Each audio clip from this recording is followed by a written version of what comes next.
Welcome to our first session of our Training at Home programme, helping you develop your touch and control on the ball in small areas, allowing you to train and practice at home.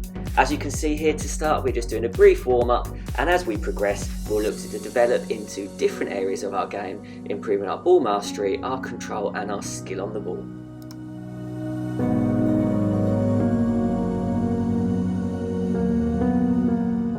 We'll progress with different variations of these touches, moving into little combinations, but just for the warm-up we are focusing on getting plenty of touches on the ball, and we're making sure that our body weight is slightly forward, we're keeping balanced, we're not leaning too much to the right or the left, but this warm-up will be great for getting extra touches and getting you ready for the main activity coming up shortly.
For the main part of the session here, we've got our first circuit, and our ball mastery skill that we're using initially is the outside-inside touch. So imagine that you're on a straight line and you're pushing the ball with the outside of your right foot and then the inside of your right foot back across to the left side, and you'll do the same on the left foot.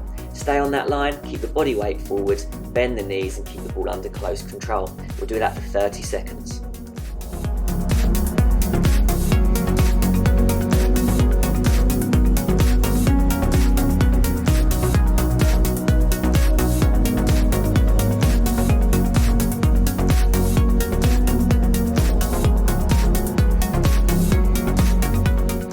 As we move on, we're getting into the V touches, so imagine the letter V on the floor.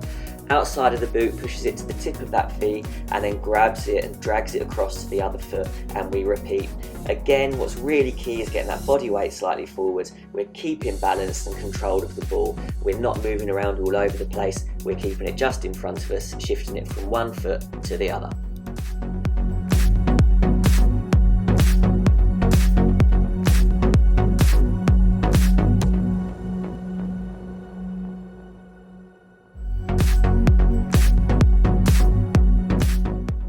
We're now bringing in a few different elements. We're looking at a roll, a little stop and a drop of the shoulder, and change of direction with the outside of the boot. For 30 seconds, go to the right. For 30 seconds, then go to the left. But what we want to see is good body weight forwards. We don't want to lean too far over the ball, but we want to have balance. Bend those knees when we drop our shoulder and try and have a slight change of pace with the ball under control as you move away.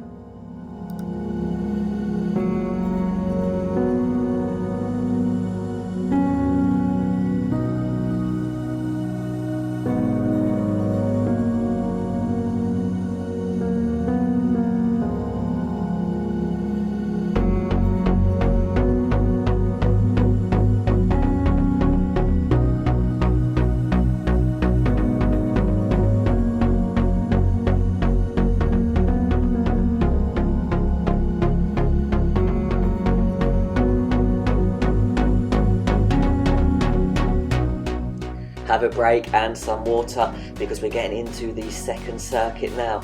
And the second circuit is just a continuation of the first. We're just going through everything once again. Now what we want to do is we want to make sure we're focusing on getting the correct technique. Get the technique first, so get the foundations of your skill and your ball mastery correct, and then the speed will increase. Don't try and go so quick that we're getting it wrong. So focus on keeping that body weight central, little drop to the shoulder and bend those knees. Then we can get those good touches and get our feet in the right position to control and manipulate the ball as we like.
For our third circuit here, we are now developing and bringing in some different skills and turns. We're looking at the reverse step over here, allowing us to shift our body weight to then spin and take the ball elsewhere. This is great to throw the defender off balance, and what we'll start to realise throughout these training programs and sessions that we're doing is that you don't always have to move the ball to beat an opponent. We can use our body to throw that opponent off balance, and this practice here is great for it. Keep turning, try and increase the speed of the turn if you feel that you are comfortable in the technique and that you're getting it right.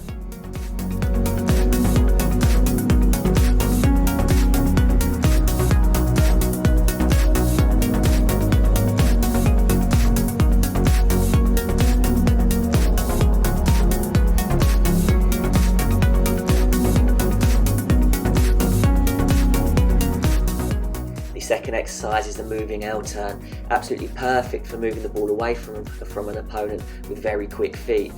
Again, we keep that chest facing forwards. We make sure we're pushing the ball forwards, but our standing leg comes in line with the ball. So then we've got room just to knock it back and across to the other side. It's about moving our feet. It's about being in control of the ball and in control of your body. And again, we make sure we use both feet. We always want to train with both feet. Don't just rely on your stronger side.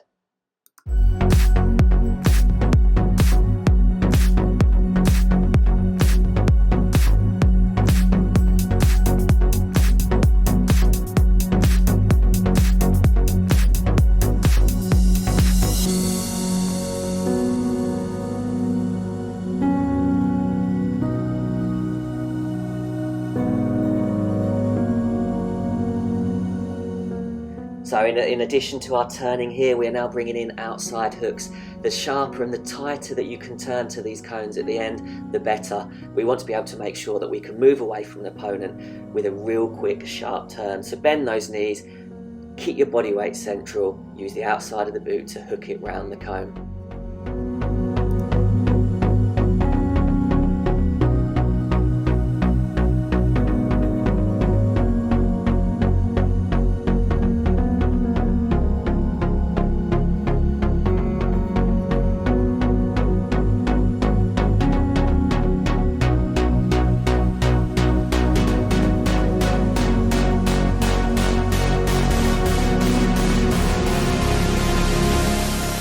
Have your break for as long as you need, but now when we get back, we are getting into our progressions of the drills and the exercises that we've used so far.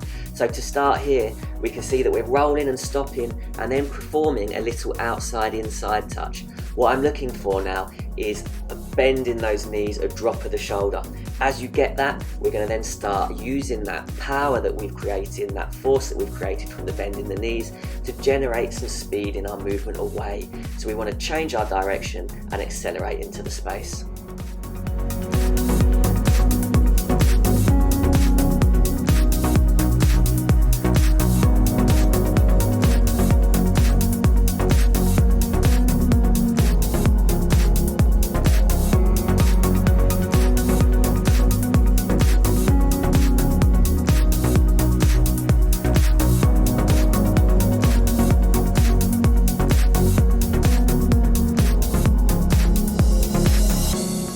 As we progress, we're going to be adding in the different turns that we did just earlier. So now we're adding the reverse step over into that movement that we just discussed. So we're looking at changing pace and now changing direction quickly, but the whole time we've got to keep the ball under control. As we progress, we'll also get the L turn added into this. So make sure that we develop the technique first of all, and then the speed will come from that afterwards.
Okay everyone, we are now at the cool down.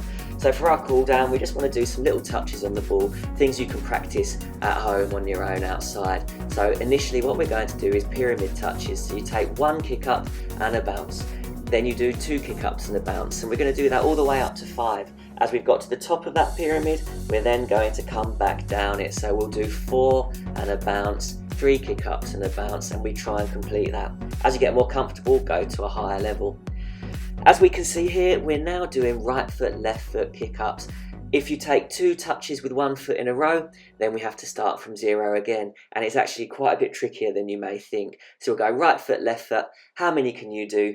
Try and beat your score each time you go outside practicing. And we can repeat all of that for a second time for more touches on the ball.